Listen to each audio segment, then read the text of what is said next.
Hello friends, welcome to my YouTube channel.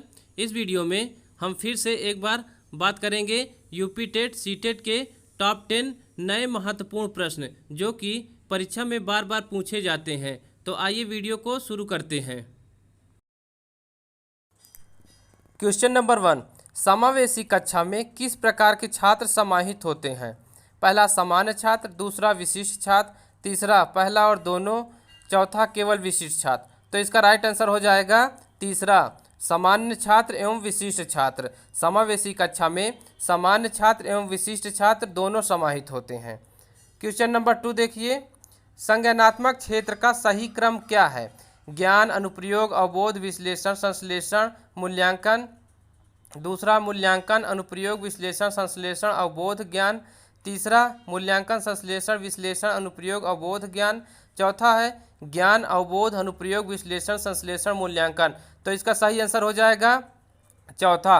पहले ज्ञान आता है, फिर अवबोध आता है, फिर अनुप्रयोग, फिर विश्लेषण, फिर संश्लेषण, लास्ट में मूल्यांकन आता है। तो इसका राइट आंसर हो जाएगा 4। क्वेश्चन नंबर 3 देखिए, निम्न में से कौन सा शिक्षण का सूत्र नहीं है? पूछा है नहीं है, सरल से कठिन की ओर है, ज्ञात से अज्ञात की ओर है, अनिश्चित से निश्चित की ओर ये भी है, दृश्य से अदृश्य की ओर ये शिक्षण सूत्र नहीं है। अब 11 शिक्षण सूत्र है टोटल, देख लीजिए। तो दृश्य से अदृश्य की ओर ये शिक्षण सूत्र नहीं है। क्वेश्चन नंबर 4 देखिए, निम्न में से कौन सी अच्छी शिक्षण की विशेषता नहीं है? पहला सहानुभूति, दूसरा जनतांत्रिक, तीसरा आदर्शपूर्ण, चौथा गलत सूचनाएं देना। तो इसका राइट आंसर हो जाएगा गलत सूचनाएं देना। गलत सूचनाएं देना अच्छी शिक्षण की विशेषता नहीं है। नेक्स्ट देखिए क्वेश्चन नंबर 5, सूक्ष्म शिक्षण चक्र का प्रथम पद होता है। पहला प्रतिपुष्टि, दूसरा शिक्षण, तीसरा योजना, चौथा इंट्रोडक्शन। तो इसका राइट आंसर हो जाएगा योजना, प्लानिंग। सूक्ष्म शिक्षण चक्र का प्रथम पद प्लानिंग होता है, योजना। तो इसका राइट आंसर हो जाएगा 3rd। क्वेश्चन नंबर 6 देखिए, इनमें से कौन से मनोवैज्ञानिक भाषा विकास से संबंधित है? पहला चोम्स्की, दूसरा थॉर्नडाइक, तीसरा कोहलर, चौथा स्किनर। तो इसका राइट आंसर हो जाएगा फर्स्ट, चोम्स्की। चोम्स्की भाषा विकास से संबंधित है।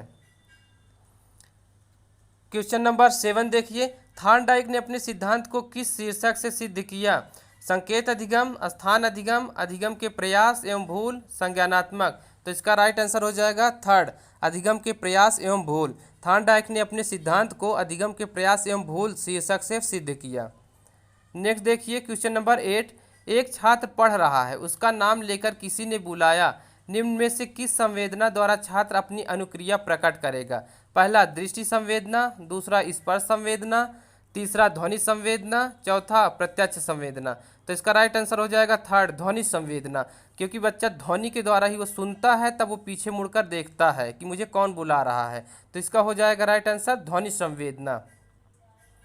क्वेश्चन नंबर 9 देखिए, निम्न में से कौन सी बाल्यावस्था के बौद्धिक विकास की विशेषता नहीं है? पहला भविष्य की योजना की सूझबूझ, दूसरा विज्ञान की काल्पनिक कथाओं को में अधिक रुचि, तीसरा बढ़ती हुई तार्किक शक्ति, चौथा काल्पनिक भय का अंत। तो इसमें पूछा है नहीं है, तो भविष्य की योजना की सूझबूझ। इसका राइट आंसर हो जाएगा पहला, भविष्य की योजना की सूझबूझ। क्वेश्चन नंबर 10 देखिए, निम्न में से कौन सा थॉर्नडाइक के अधिगम के प्राथमिक नियमों में शामिल नहीं है? पहला स्थानांतरण का नियम, दूसरा अभ्यास का नियम, तीसरा प्रभाव का नियम, चौथा तत्परता का नियम। पूछा है कौन नहीं है, तो स्थानांतरण का नियम नहीं है, पहला नंबर गलत है। और ये तीनों अभ्यास का नियम, प्रभाव का नियम, तत्परता का नियम, ये प्राथमिक नियम, थॉर्नडाइक के प्राथमिक नियम है तीनों। अब आज का सवाल देखिए, आज का सवाल है, जन्म के समय शिशु की लंबाई कितनी होती है? 20 इंच, 15 इंच, 25 इंच, 30 इंच। आप लोग इसका आंसर कमेंट बॉक्स में बताएं कि जन्म के समय शिशु की लंबाई कितनी होती है। कमेंट में ज़रूर इसका आंसर दें।